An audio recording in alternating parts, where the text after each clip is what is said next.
And JobSync's first roundtable of the year, they hosted a conversation with Jim D'Amico, Director of Shoreside Talent Acquisition at Holland America Group. They discussed how TA can add demonstrable value to the business. Enjoy the audio. Lex, the Italian. Yeah, I did. Really digging into my roots here. Good morning, everyone. Good afternoon. Good evening. Like Leah will say, I can pull a Brian Fink, and I'll just note everybody that I know. Hi, Jerry Crispin. Hi, Olivia. Hi, Danielle. Hi, there. And I'm just a Jane of all trades here. Well, thanks for joining us, everybody. Welcome to the very first JobSync Recruitment Roundtable of 2024. We made it through 2023, and we're back at it again. Today featuring Jim D'Amico, and I said it correctly this time. So thank you everybody for joining us.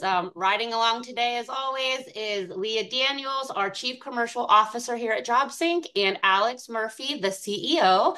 And before we jump over to Jim and all of his awesome expertise, Leah's going to give us a quick rundown on what JobSync is, and then we'll jump into the conversation. And before that, quick reminder, there's this conversation and the one in the chat. So please participate wherever you feel comfortable. If you have something you'd like to contribute, we really want you to jump in and give your 2 cents here.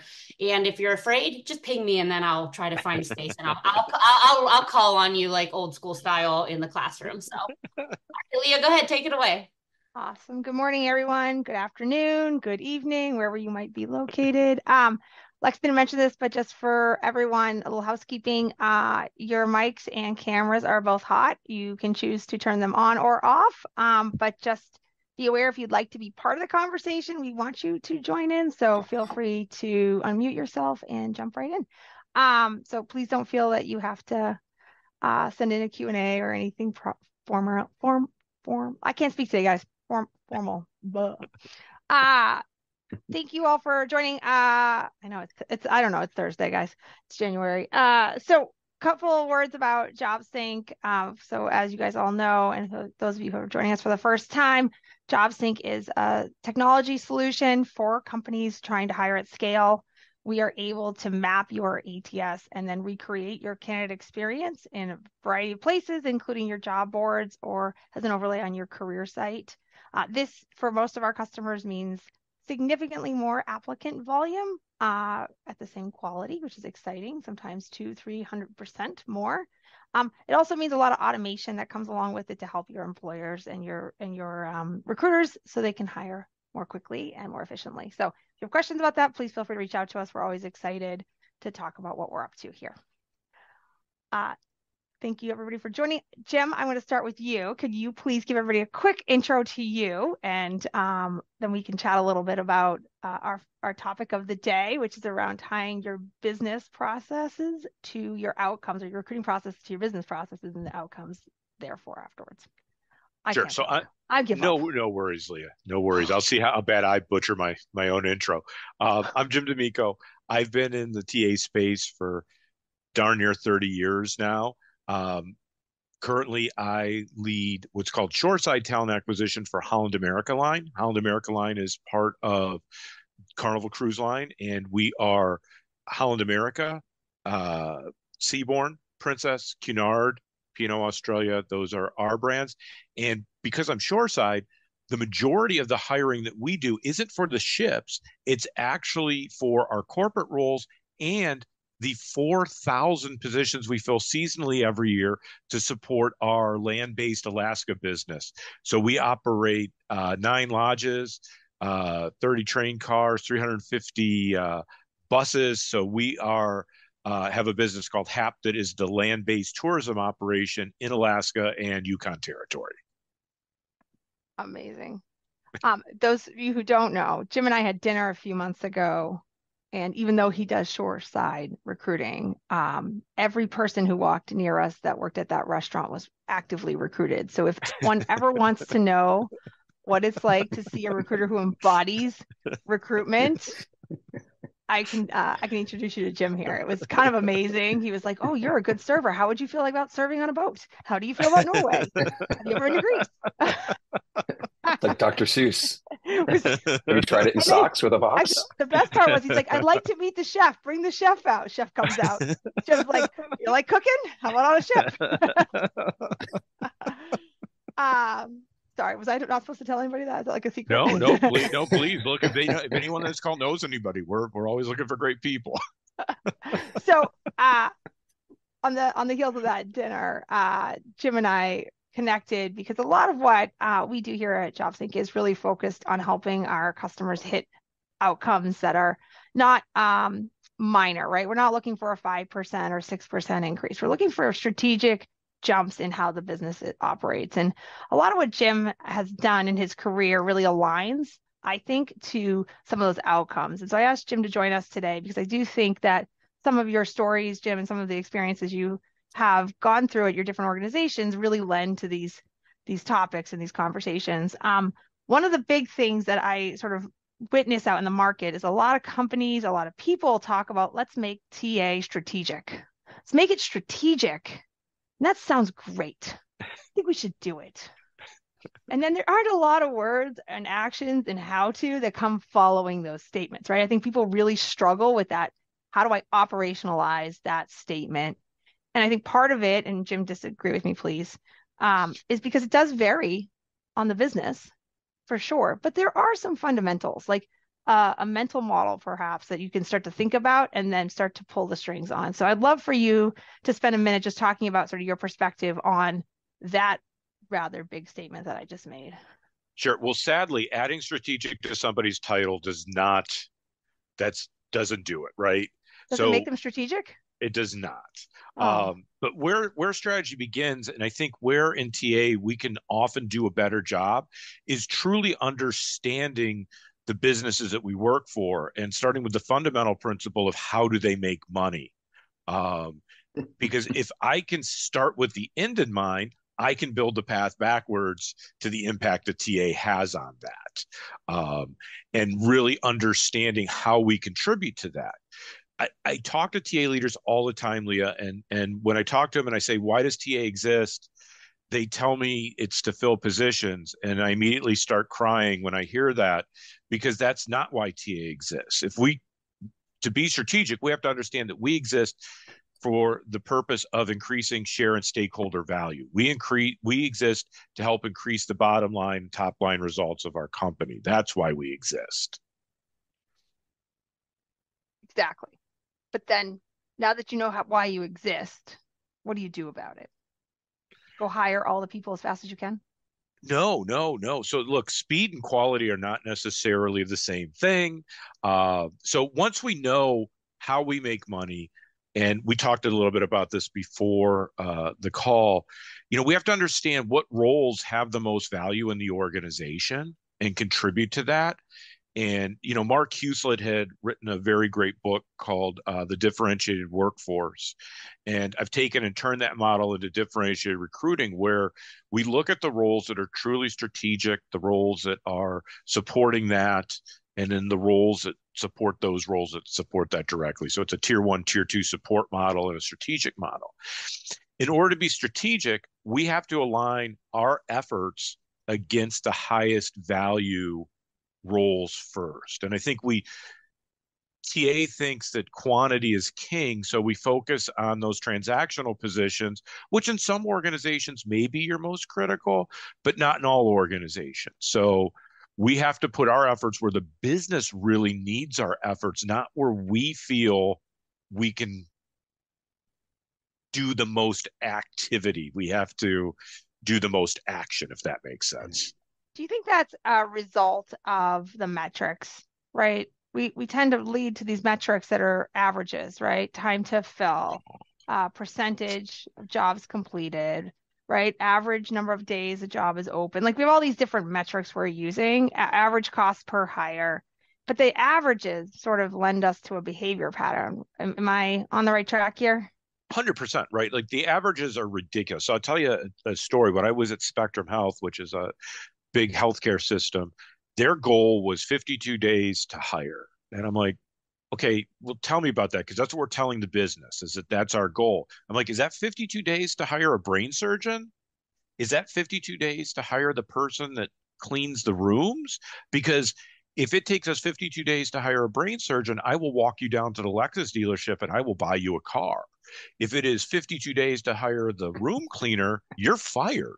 right? So, I mean, the business needs to understand what the impact of numbers are. So when you have a differentiated pyramid, you can tie those numbers into actual types of roles to help make context of that, but it has to matter. I'm sorry, I'm not going to, I promise I will not gripe the whole hour on time to fill, but time to fill is such a stupid metric to me because it doesn't align to quality.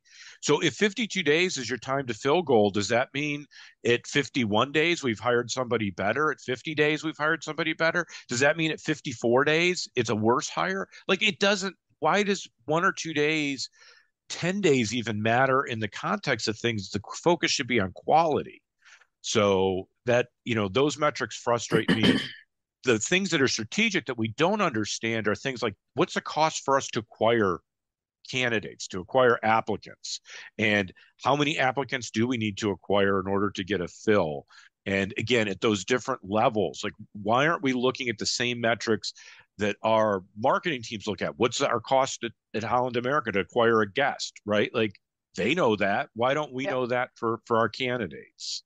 Well, it's interesting too, right? I think one of the disservices that talent has done across the board is also invalidate the time of the recruiter. Yes. Right. So if you can hire at volume, but it's an extraordinary amount of time for your recruiting team just to do that, is that actually the win or not a win, right? Like there is this sort of factor where we just sort of ignore, like your recruiting team's time means nothing to us. The number of days it's open, that matters, but how much effort and it takes your team to actually get through that effort seems to be ignored. I don't know. It's an interesting data point. I think that we do fail to consider. Well, because we failed to really analyze it. That's my theory, right? So I've broken down, like I do time studies all the time, and we show in different phases how long things take for different roles, different levels, because we want to be able to come back and have actual conversations about that, right? If there are things we can do to be more efficient, who owns it? Is it us? Is it the hiring manager? Is it somebody else? How do we, if it's important to reduce that, how do we reduce that? And so I've always loved having charts where we can show each step and the time to each step by a role, by a location, by a level, by a hiring manager, and then differentiate who owns which step. But also looking at what is efficient and what is inefficient in our process. So using really good, lean principles and saying what is waste in our system, what doesn't make sense. Because again, people aren't aware of what we do. Part of that to me is because talent acquisition has always tried to operate a little bit behind a curtain and create this mystique that what we do is a bit of magic and help to justify our roles. But really, what we do isn't magic. Let's measure it. Let's show it. And how can we be more efficient? There's so much stuff that we can take away from the recruiters that doesn't add value once we understand what the value is of their work. It's interesting, right? Because I think that's a big part of this whole push with AI and push with automation is that there's this fear, right? That if we're much more efficient, I won't have a job. We could automate the recruiter. But that's ridiculous because, and look, I would love to have AI automate my job. I would love to just spend my days fishing. But where the value comes in, where that human touch and where my recruiters truly add value is when they are actually going through the process of developing those relationships with the candidates. We know that you just don't throw out a digital want ad anymore and get all the people you need, that there's a process you have to go through to manage sort of these candidate pools. And I talk in terms all the time, Leah, of we're post attraction, we're in the seduction era. So my recruiters need to focus on building those relationships over time so that when we are actually ready to hire, we have that ready pool. That takes time, that takes effort. That's where their value is in storytelling, in doing diagnostic interviewing with candidates. That's where their value is. Their value is not in scheduling interviews and posting jobs all over the place. And those are not their values. So it's interesting. There's data out in market from McKinsey that in 6 years, years, we are going to be short about 8.5 million workers, right? Even with all of the AI-ness and all of the stuff, right? We have declining workforce. We all know these nerdy numbers that I love.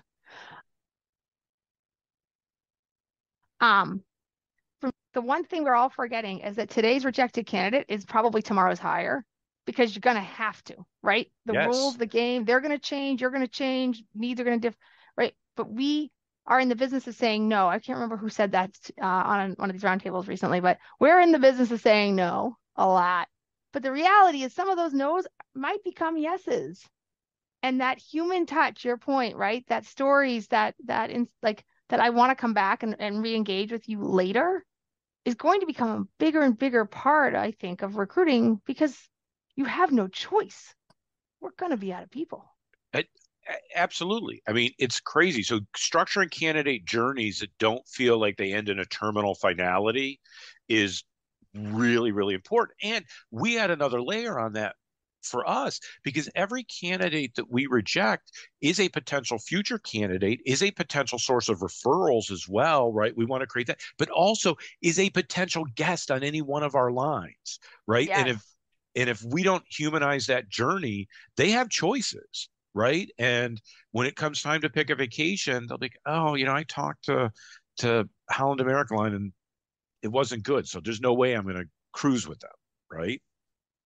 Have you guys been able, and the answer might be no, but have you guys been able to quantify that yet? I know it's a hard thing to do. I know companies like Starbucks have done it.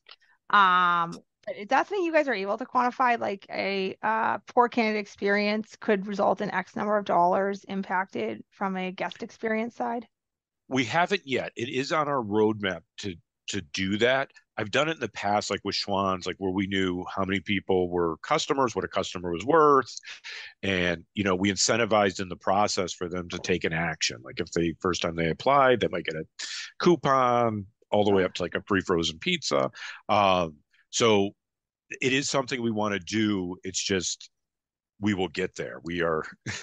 I know one of the things you have done, though, is started to really deep dive into the personas of these candidates, right? No, and that's how in part that some of your personas are future guests, right? Absolutely. Right. So do you want to talk a little bit about the impact of personas on the hiring? And then again, on that model you have of strategic, people who support the strategic and people who support them. Absolutely. So this is also a great connection to that efficiency piece, right? So as recruiters, we think everybody's a candidate, right? We think everybody should be somebody we go after, and it's not, right?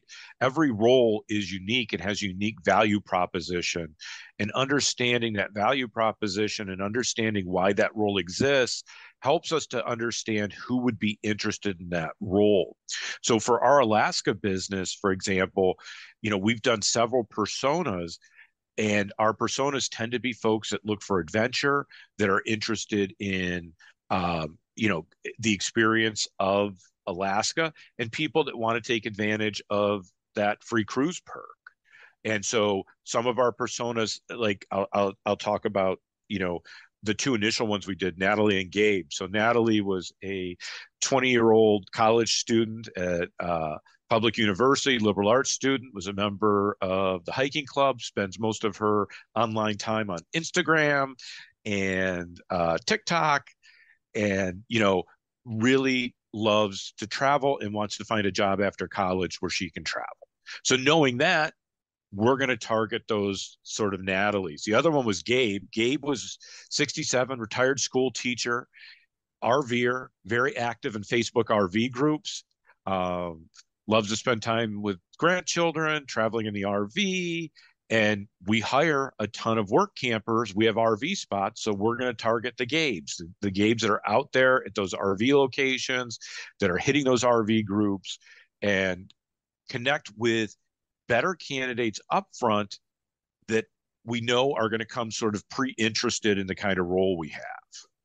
And did you guys build that by looking at your existing employee base, especially the ones you're able to retain and have high quality? We used that word before, right? High quality, and however that might be defined for you. Or was this something where you sort of took a fresh approach and said, like, really, where do we want to be going? What's our EVP and where are we headed?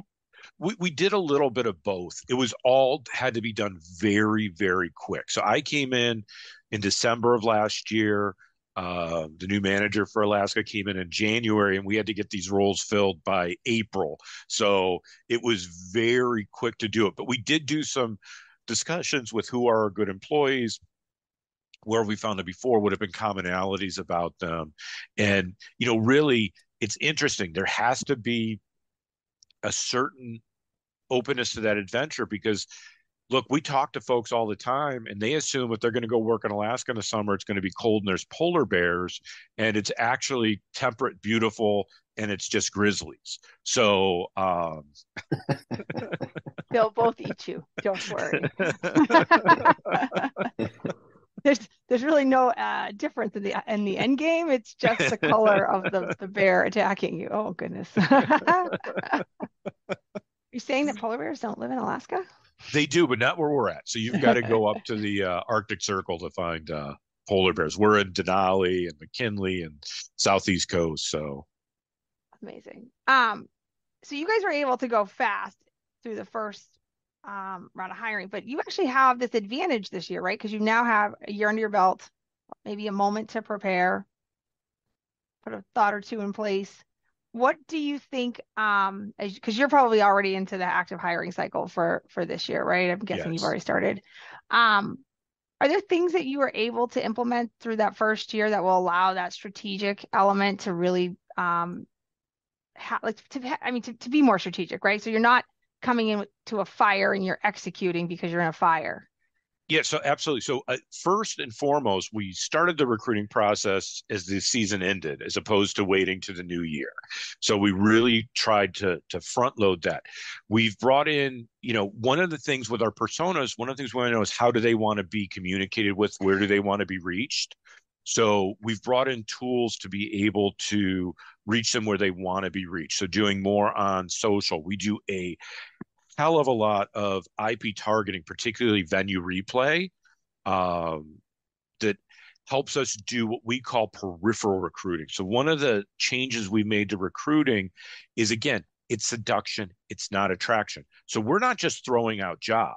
We begin peripheral recruiting. We know who our personas are. So early on, we start pushing them messaging through different channels about HAP, which is our Alaska business. It's called HAP. So about that, like, hey, how great it is, awards we've won, pictures of people on cruises, whatever it is, right? Because then 3 to 4 weeks later, we're going to start pushing the jobs to those same people through those same channels. But what we want is the moment they see those jobs, what I want in their head is HAP good. Like they see the job and like, oh, I've heard good things about HAP. I don't care if they click through those ads. I just want them seeing them and hearing the sting on them, right? So like for Fleet, for Holland America, we'll push 150 years, right? They don't have to click through to read the press announcement. I just want them to know we've been around 150 years, because then when I serve that ad up where they want to see it, they immediately think, yeah, I've heard good things. I'm going to click on this. And that's been highly effective for us. Interesting. So that's a classic marketing technique, right? That you're bringing in to a recruiting model. And I think a lot of people struggle with that in part because they're not doing a brand approach and then sort of following through, right? A lot of times our approach to marketing is lead gen, right? Like I need people right now. So therefore just push the marketing message of action, action, action. Yes. That's interesting. But I think you have the advantage, right? Especially with a lot of these high volume positions that you're talking about, to be thoughtful about this process, and because you have a seasonality against it that you're going to target and be able to look towards. Bringing this back to the strategic piece, right? These roles maybe are not your most strategic, right? They're supporting roles. How are you able to balance the volume you need, because that's a volume play too, even if it's quality, it's still volume, against those strategic roles that you do have to also find and bring in the brain surgeons of cruising, of course. Yeah, it's automation is a lot of it, right? And again, this is where AI becomes a play, but recruitment automation, I don't want my recruiter spending time on the transactional thing. So when we're doing this high volume hiring, those candidates should be able to get their questions answered via the website, via, you know, questions early on that my recruiters aren't managing. They're not taking their time doing that. We shouldn't have a complicated interview process because, look, to be honest, our best laundry room attendant and our worst laundry room attendant, their performance isn't creating a shock to my shareholders, right? Yeah. So, not overcomplicating that hiring process for the roles. There's always that sort of bias within hiring processes to overcomplicate. So make it as simple and easy as possible. Answer as many questions without the recruiter being involved. Pre-screen candidates using recruitment automation. So only those that are qualified are moving forward, but those that aren't qualified continue their journey in some other way. It's never goodbye. It's, see you again kind of thing. That frees up my recruiter's time to really focus in on those strategic roles. Like right now we're hiring a VP of hotels and director of HR for that business. So that recruiter can't handle 100 positions. That recruiter can handle 5 positions because that's the time that they need to work on those. So that automation helps free it up. And that's been a big lift, I think, for a lot of TA organizations. I think one of the other things you and I had talked about around just thinking about TA in a more strategic way and tying back to that shareholder value, right? I know it's a big drum that you tend to thump on, right? That the TA organization really needs to remember that their job is to create shareholder value. And so one of the things I know you and I talked about was around the competitive landscape and TA's access to information yes. that the rest of the org may be months behind getting, and yet is often not shared. Absolutely. So this has been for my entire career. We are on the front lines. We're talking to folks from competitors, from other organizations, and we're hearing why they're interested in making a change. So that's really critical to us, is how we take that information, catalog it, and provide it to the business, report on it. This was actually really great for us during COVID at my past employer, because during COVID, so many TA functions were downsized. Well, we were finding out who was doing what their plans were, who was bringing people back to work and when. We were really key to helping the business drive decisions that they were going to do to make those same decisions. But we know pretty much first, like in this business, who's doing what in Alaska, who's paying more, who's doing this spiff, who has bad housing, who has good housing. We hear it all. So how do you operationalize that, right? So for sure, I think every TA organization hears this information. I don't think that that's unique to any given one. And that isn't the strategic advantage. It's not about hearing it. It's about operationalizing it. And how do you get that information into the rest of the business in a way that it is usable quickly? Yeah. So again, first off, you have to quantify it, right? So if I hear one thing, that's a rumor, right? I need to get verification and start hearing it. So keep track of what you're hearing and from whom. And then when we do weekly reporting, here's a big problem with TA weekly reporting, right? We dump the dashboard from the ATS, right? That's great if you're a TA manager. It's not great if you're an executive.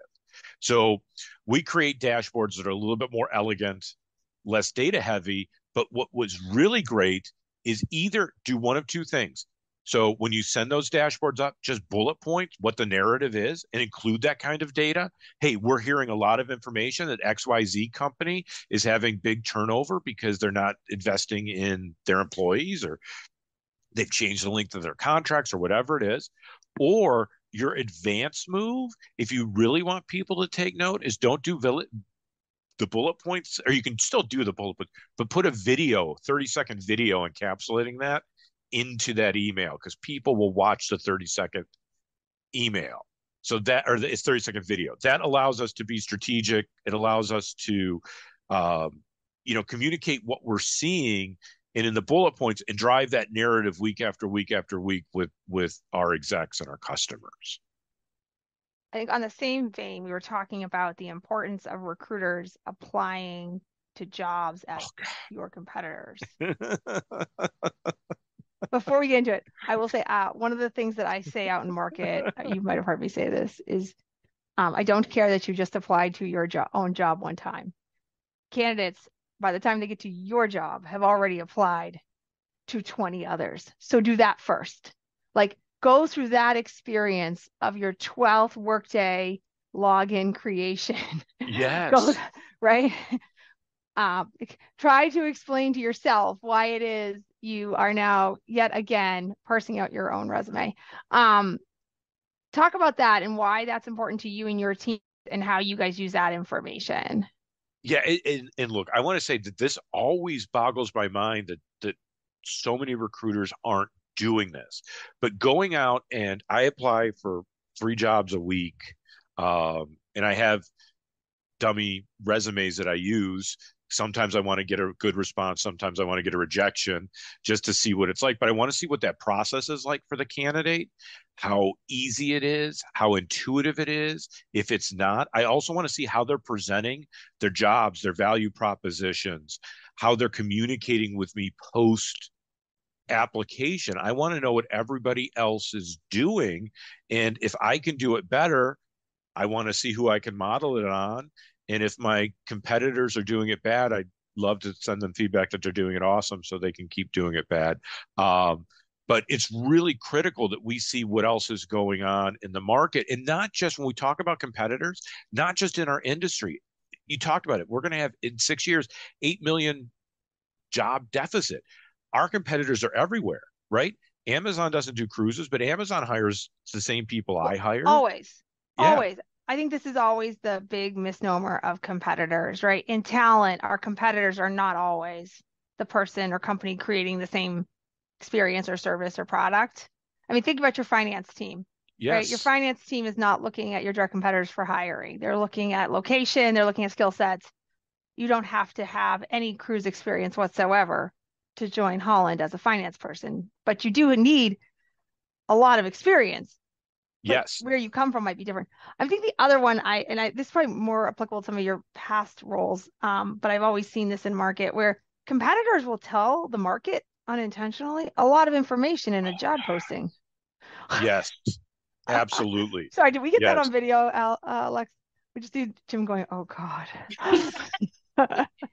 Yeah, it's really interesting, right? They'll talk about new lines or new products or things that they're working on, apps to do certain things. So yes, you can learn a lot about a company in their job postings. And again, this is competitive intelligence that we can also share, right? That we're seeing, hey, it's public. This company's hiring up. Are we aware of that? And we also, I'll tell you the other thing that you hear when you interview people too is a lot of information about upsizing, downsizing, mergers, acquisitions that employees will let slip. Yeah, I mean, I think they might have an NDA, but you do not. Correct. It's always interesting. So again, I think is around operationalizing that. Do you guys do that as like a roll up into that weekly report, or do you have another method that you use as like a conversation with a leader somewhere else in the organization where that information is periodically shared or provided?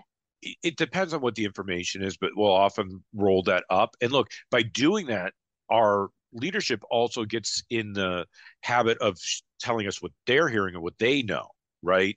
So, interesting. So it creates a two-way street. It does, because we're seen as advisors. That's what we want to be. And when we're seen as advisors, we're treated as advisors. So we're also fed information that's helpful for us. I think that all of this, though, comes back to what we were just mentioning, right?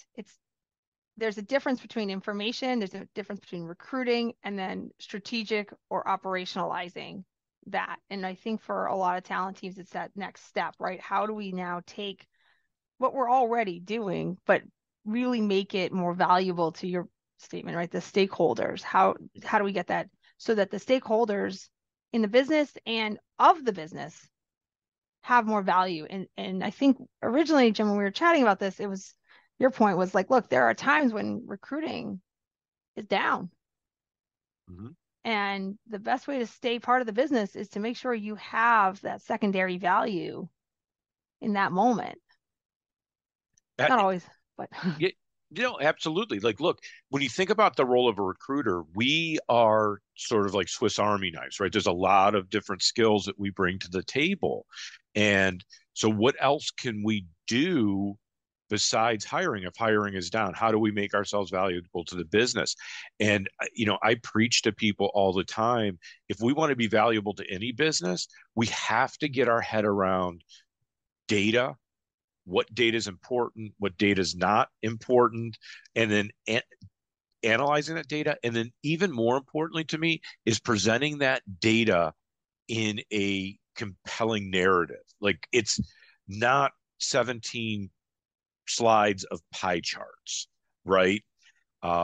It's telling a story with that data. So when we know to do that, that's what really makes us valuable, because that can apply to anywhere in the organization.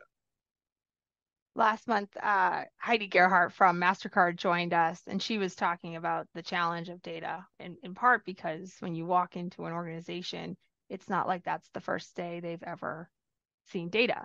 There's something there, it exists already, and it's probably awful dirty. Yeah. And it was interesting because her perspective is you need to put a line in the sand. From this day forward, we do this and we have clean data, but let's not spend our time trying to figure out the tea leaves in the disjointed, half baked data that exists, that already exists. We have to move forward. We cannot continue to keep committing those same sins, right? Is that something that you think about as you come into an organization, or is that something that it's sort of an organic part of how you approach your own work? Like, what is the thought on that and how you handle it? So it's been really interesting over the last several years, right? As more data has become available, again, the bias is to show it all, right? To show quantity. And we haven't always asked, does this data matter? And who does it matter to if it does? So that's a constant exercise we go through anytime I come into an organization, is looking at what is the data that we really need to first manage ourselves and our teams, right? That's critical. But then what is the data that the business needs to make actionable decisions? And how do we present that? So a difference I often, Leah, tell on this is send out to hire is probably the keystone metric for my recruiting teams, right? Send out to hire is old third-party agency term, but it's the number of candidates that we put in front of a hiring manager to get a hire. And our goal is 4-to-1, right? Because that's a way that we add value to the hiring manager, right? If my hiring manager has time to interview 10 people, I don't know how they have time to do the job that we're paying them for. So let's help them add value by reducing the number of people that they see that are put forth only the interested, qualified, available that are really there. But our execs don't care what our send out to hire ratio is, but what they do care about. They don't care. They don't care. They do not. They're not. That's not keeping them up at night. No, but what they do care is what our hiring velocity is, right? Like, as an organization, and we do that on a rolling 12-month basis. Like, how many jobs are open in a rolling 12-month period? How many jobs are filled? Because what they are concerned about is, are we creating a surplus of open jobs? Are we helping to shrink that surplus of open jobs? Because that helps them plan the business operations by knowing what should I anticipate for openings on teams. How do you manage that? It's actually a question I have for you. How do you manage that against growing? I think that's always the challenge, right? So sometimes businesses grow. Yes, absolutely. And so you've got this hiring velocity. So you may in fact see those numbers creep up as the business is growing, especially at the beginning of that upswing. What is the narrative? Because I think this is the biggest part about data. It's not about the data; it's about the narrative behind it and how that data supports the story of what's going on, right? Like, to your point, how many send-outs doesn't really matter, but if that's part of a problem, like people are saying no to our jobs, like we we do a bunch of send out of offers and we don't get a bunch of yeses, like now that data becomes real important, right? That nobody cared a minute ago. Now they care a lot because it's the story, not the data. Yes. As you think about hiring velocity and you think about growing, how does that come together for you as a story? So it's a great question. So hiring velocity, again, we do a rolling 12 months, but here's the key to hiring velocity. We look at it weekly, we look at it monthly, we adjust quarterly, right? So we look at it quarterly. So if we are kicking up, and we try to do a yeoman's job of working with the business to anticipate need, but there are some things that we can't always predict. So that's why we look at it quarterly and we adjust as needed. I think Taylor had thrown into the chat that, like, for our recruiters, we hold them to 15 recs. That's their rec load and that falls in that middle tier support type role. So we hold them to 15. So then we also know when we're looking at our velocity, we're looking at our hiring, do we need to bring in another recruiter, right? Because if we've crossed that 15 threshold, then that means we need somebody else to continue to maintain that pace. So I'm just going to direct to the chat for a second. One of the questions was around I love HAP. How do you then bring that feeling into the rest of the marketing and the job advertisements that you're doing? Like, how do you bring that as a full scale, almost campaign? So the best thing about that is that is 100% true. That's not something we just make up. If you talk to the folks that work in HAP, they will gladly tell you how much they love HAP. So many of our leaders in that organization and in our organization in general started as seasonal employees there. So we just had put out a video that ties in with that last week, which was showing this is our office. So, some of our seasonal employees, showing Denali in the background. And it's clear when we want people to see our candidates, we want people to see our employees, we want them to see them in real life. And that comes through so clear. People love it. We spent some time up there this summer just meeting some of the folks that we hired, and it's crazy the passion they have for it. And it's also a great gauge that we have. We hire a lot of them as returners every year, people that want to come back and do the same thing next year. So I think, Amanda, I'm sort of answering your question here, or Jim is, but I really think what I'm hearing is it's not about the copyright on the advert. It's really about that bringing it to life through the video option.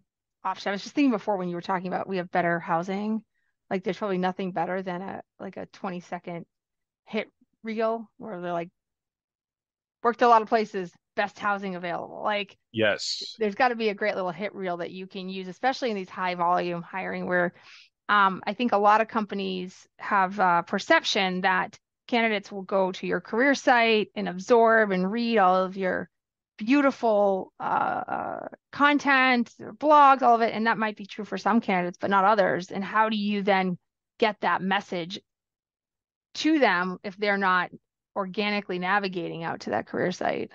Yeah, and that's really critical too. So when you talk about employment brand and what you're using as your tags and things like that, like it has to be authentic, right? Like so many brands are either they come across as being aspirational or clearly they're not the real experience there.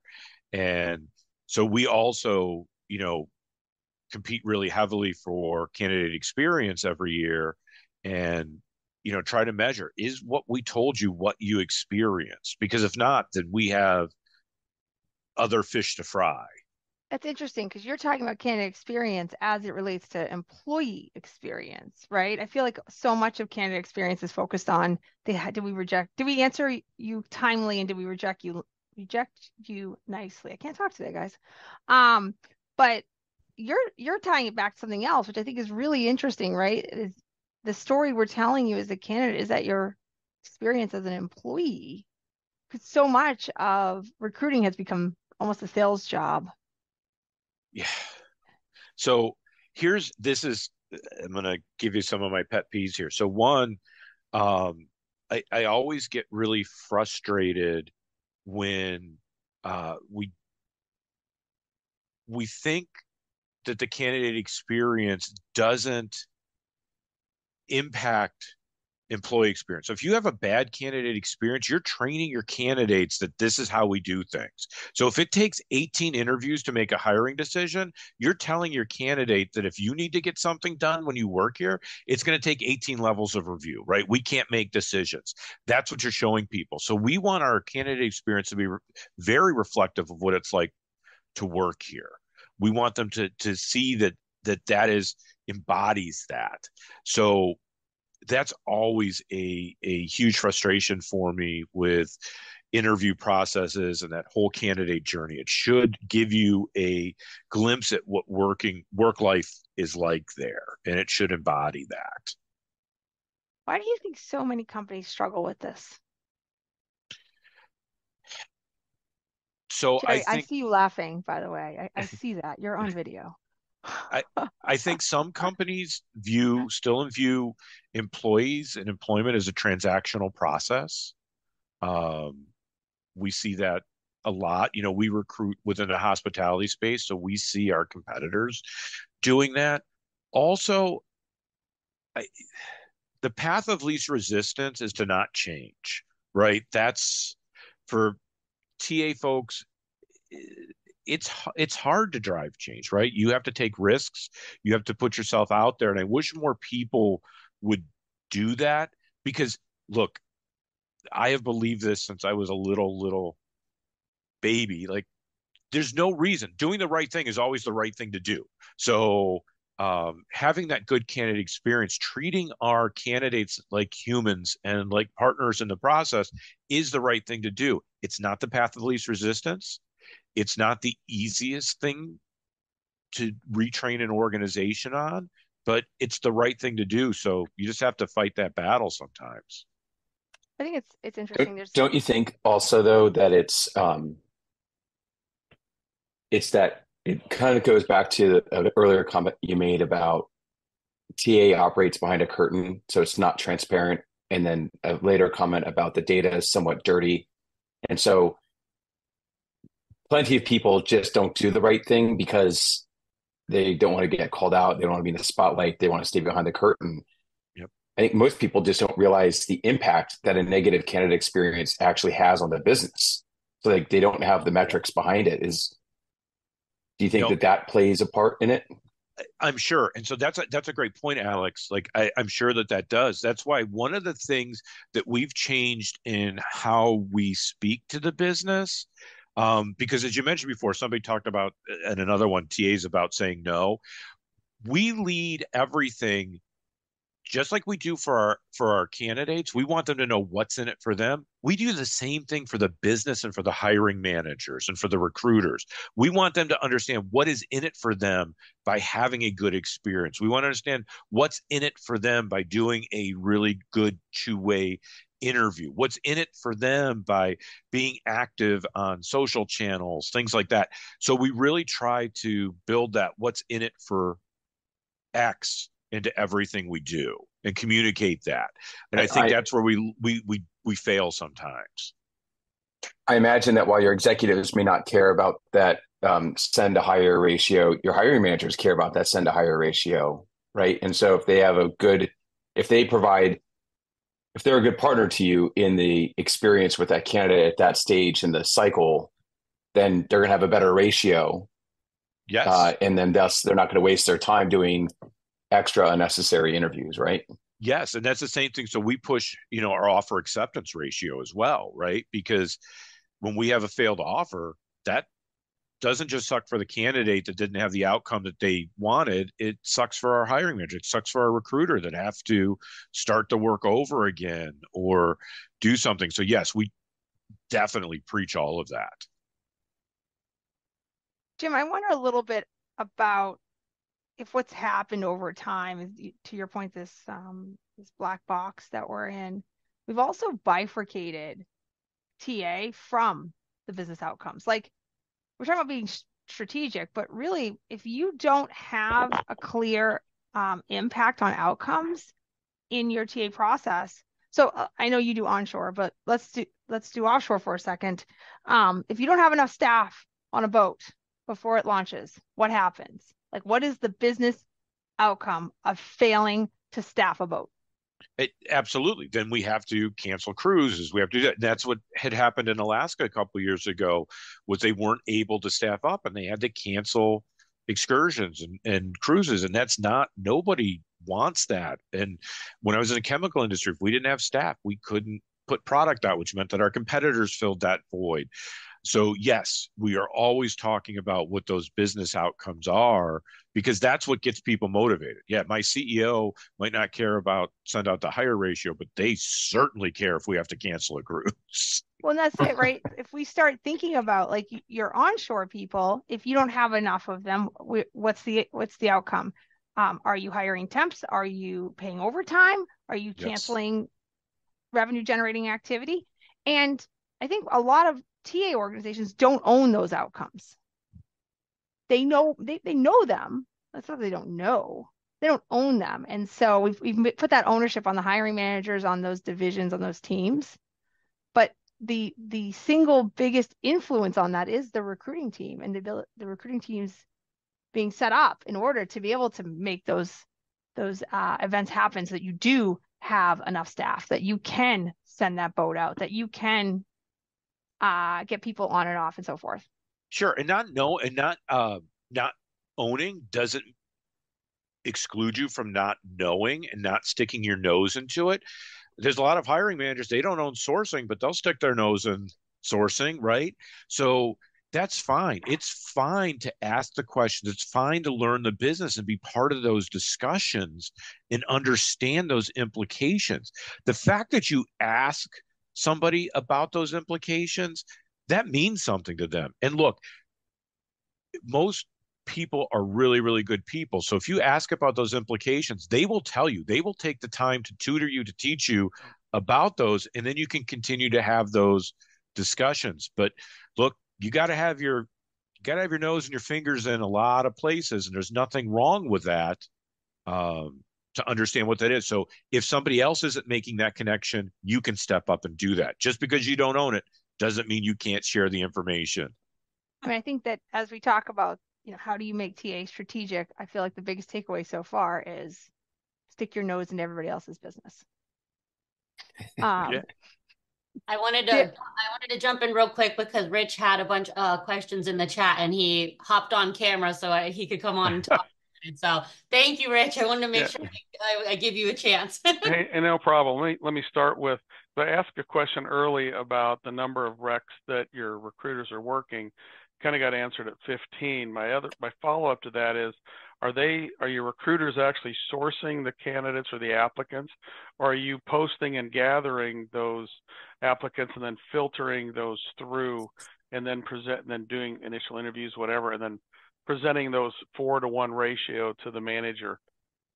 Depends on the supply and demand for the candidates, right? So most of our transactional roles, they're not aggressively sourcing, right?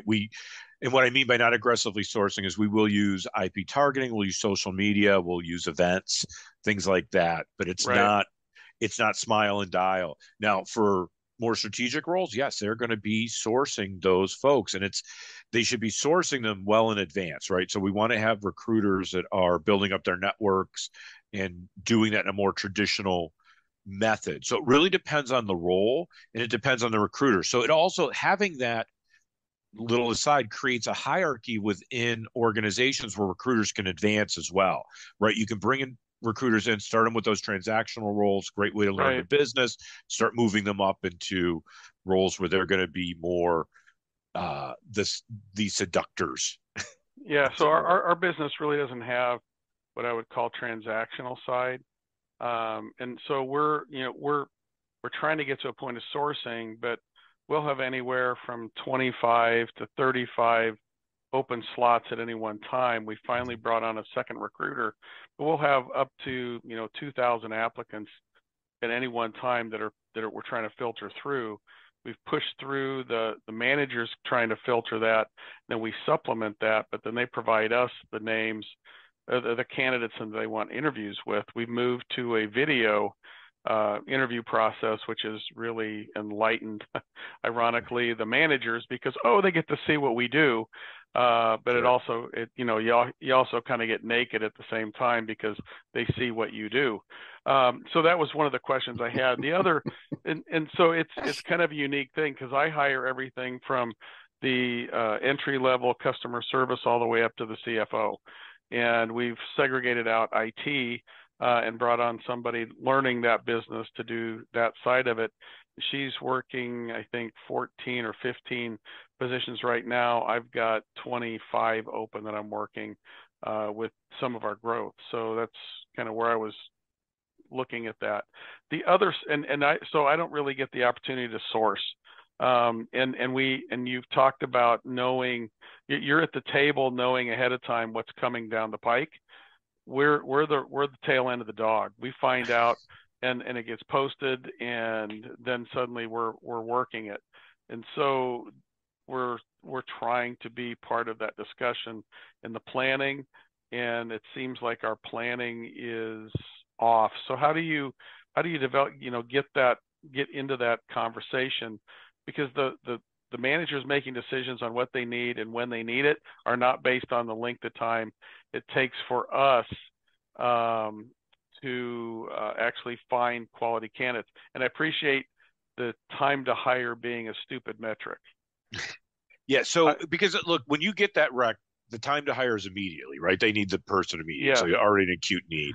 So we do a couple of things. So one, we look at historical data, right? What have been our trends historically, particularly around turnover, because the first part we're building in our plan is what are we going to have to do because of annual turnover? Where does it happen? When does it happen? Does it time up with certain things, certain seasons? We look at that. And then, hopefully each business has a different level of maturity that you work with, but hopefully they are in their AOR process every year forecasting what they're going to need, if they're going to grow, what kind of roles, and let's talk about when they would anticipate bringing those on.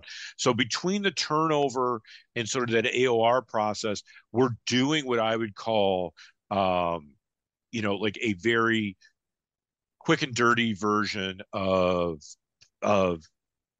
workforce planning, sure. Right? It's not as formal as a McKinsey would like us to do, or any of the big consulting firms, but right. It gets us very directionally correct. Yeah. Okay.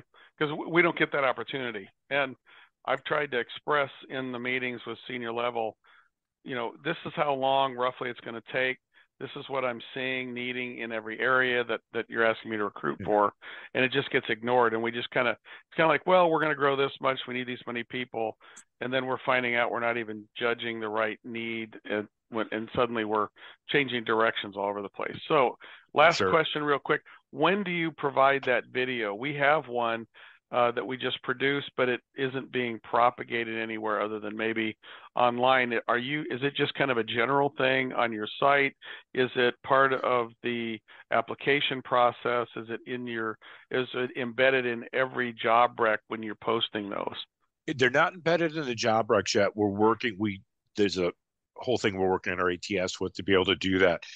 It's out there on social. We also are bringing on a tool called Pivot CX that will do our text marketing drip campaign. So we'll be putting the videos in there. We use it in landing pages from our IP targeting as well. What we'd love to have at some point is a carousel of videos on the job site as well. But again, we'll get there with our technology. That's part of my role is making that happen. Text its own limiting factor all the time. Yeah. Right? Still waiting for the job boards to support video. We are at time, so I want to be conscious of that. Thank you everybody for spending the hour with us. Jim, thank you so much for being part of this today. Next month, it's February 15th at the same time, 11 a.m. Eastern time, or whatever time zone you happen to be in. And Bridget Orrick from Davy Tree is going to join us. She is the Director of Talent Acquisition and is going to talk about the turnaround story of Davy and how she was able to tie talent to revenue directly get sales numbers up because of her ability to deliver talent at scale and really create a value-added organization in her talent acquisition team. So I think it's been a really interesting story. Lots of great information around how she's able to do that in a relatively short amount of time. And looking forward to seeing all you then. Thank you, guys. Thank you, Leah. Have a great day. Looking for your next HR technology role? Go to your browser, type in hrtechjob.com, and browse hundreds of jobs with the best HR technology vendors. HR tech professionals finally have a dedicated job marketplace to find work or be found. Sign up for job alerts or post a resume. Discover jobs with companies like Workday, Phenom, HiBob, Deal, and more. You'll even find HR tech roles with employers in case you want to work with managing HCM or HRIS platforms. HR Tech Job, the only job market for HR technology careers. Join us at hrtechjob.com.